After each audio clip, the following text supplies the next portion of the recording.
Overview. A tough, no-nonsense race, the Minmatar are a determined and independent people. Their home planet of Matar is a natural paradise, although centuries of abuse have taken much from its beauty.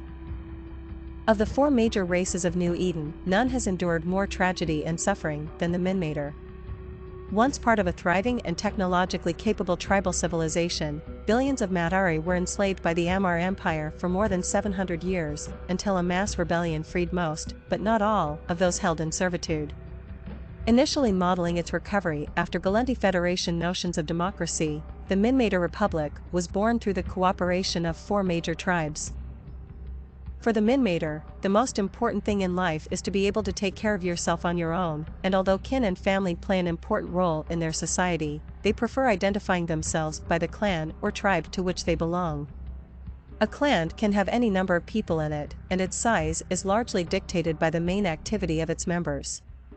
Most specialize in one area of activity.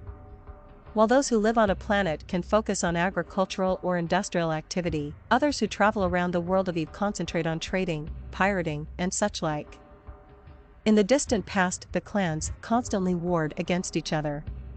Since then, however, Minmatar have learned that cooperation is more important, and although the clans still try to maintain their regional and ideological identities, they act as a single unit towards other races. The fortunes of the Minmatar have ebbed and flowed continuously. At one time they had a flourishing empire, with a level of mechanical excellence never before or since seen anywhere. Later, however, they had to endure centuries of enslavement, toiling and dying for the benefit of foreign masters. Today most of them have regained their freedom, but the legacy of their enslavement has been the diaspora of the race. The Minmatar are the most numerous of all the races in New Eden, but their vast numbers are dispersed widely and divided into many factions. While the Minmatar Republic is the official state, only a quarter of all Minmatar currently alive are part of it. A very large proportion, almost a third, remains enslaved within the huge Amar Empire, while a fifth resides within the Gallente Federation, creating a powerful political bloc that contributes in no small part to the constant state of tension between Gallente and Amar. The remainder, who are not part of any formal organization, live as freemen throughout the world. Many are itinerant laborers, roaming from one system to another in search of work. A fair number make their living on the darker side of the law, acting as pirates, smugglers, and peddlers in all kinds of illegal goods. It is worth noting that many of the larger criminal groups in New Eden, such as the Angel Cartel, include many people of Minmatar heritage among their leadership. The free Minmatar peoples are resilient, ingenious, and hardworking. Perhaps most of all they are proud, and many of them believe that democracy, though it served them well at first, will never restore what was taken from them by the Amar Empire. As all 7 tribes of Matar have united again and found a new sense of their identity in the Empyrean Age, the development of the Minmatar Republic has swung away from Gallente ideas of unadulterated democracy. The Minmatar have created a form of government truly reflective of their historical tribal culture. Almost invariably, they remain deeply attached to their enslaved kindred and will go to extraordinary lengths to recover them. The Minmatar will forever resent the Amar and yearn for the days before the Empire's accursed ships ever reached their home world. Minmatar tribes. The Minmatar Republic is very much based on tribal society. The Republic's justice system is handled on a tribal level. Tribes have their own courts and judgment halls.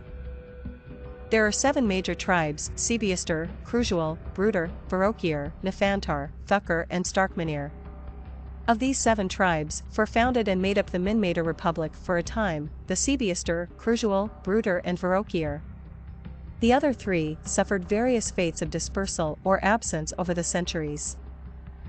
The Starkmanir tribe was almost totally destroyed by the Amarians after a crushed rebellion 4 centuries ago. Until recently, it was believed only a handful remained as slaves within the Amar Empire. The Nefantars collaborated with the Amarians during the occupation of Minmatar territory. They were driven out alongside the Amarians during the Minmatar rebellion and became known as the Amatars. Lastly, the Thuckers were widely scattered throughout New Eden in the course of the Amar occupation. Their tribal bindings are loose and many of them don't even consider themselves to be a part of a tribe any longer. A great number of Thakur have rejected many of the strongest traditions of the Minmatars, such as tattooing. However, much has changed in the last decade or so, and many Nefantar, the Starkmanir and even the Thakur are now turning back to their homeland in great droves. A remnant of the Starkmanir survived hidden within the Minmatar Mandate and returned to the Republic alongside a great number of Nefantar defectors. The nomadic Thakur tribe, which had coalesced in the Great Wildlands since the Great Rebellion and foundation of the Republic, chose to formally rejoin the Republic on terms that maintained their autonomy in their home region. As a result, today a great many free Minmatar live in a tribal republic made up of all 7 of the great tribes of Matar. Tribal life. The large, fertile plains of Matar, home planet of the Minmatars, with endless herds of hoofed animals, proved ideal for a nomadic lifestyle. The fabulous conditions on Matar, coupled with more than enough space, meant there was less incentive to struggle to keep up the technology level after the closure of the E04 gate. For ages, the Minmatars roamed this paradise, slowly divided by time and distance into numerous tribes. The tribal community was ideally suited for nomads, but remarkably the Minmatars kept their strong tribal ties after urbanization began, even if some of its more strict aspects have declined in recent times, such as the stringent caste system and, for some of the tribes, acreage serfdom for farmers and workers.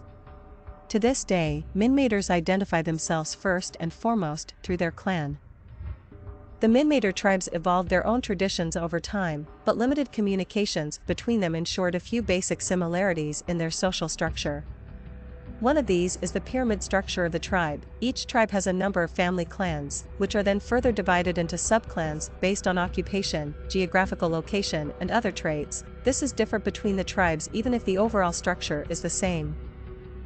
Each of the 7 major tribes has a tribal leader. This person serves much the same role as a president or a head of state for each tribes. The authority of the tribe leader is unquestioned within the tribe, but he has little or no power outside his tribe. The clan structure is both one of the main strengths and main weaknesses of the Minmatars. On the one hand, the strong tribal bonds have kept the Minmatars pure in their cultural heritage, but on the other hand it makes them politically weak and vulnerable versus the other empires.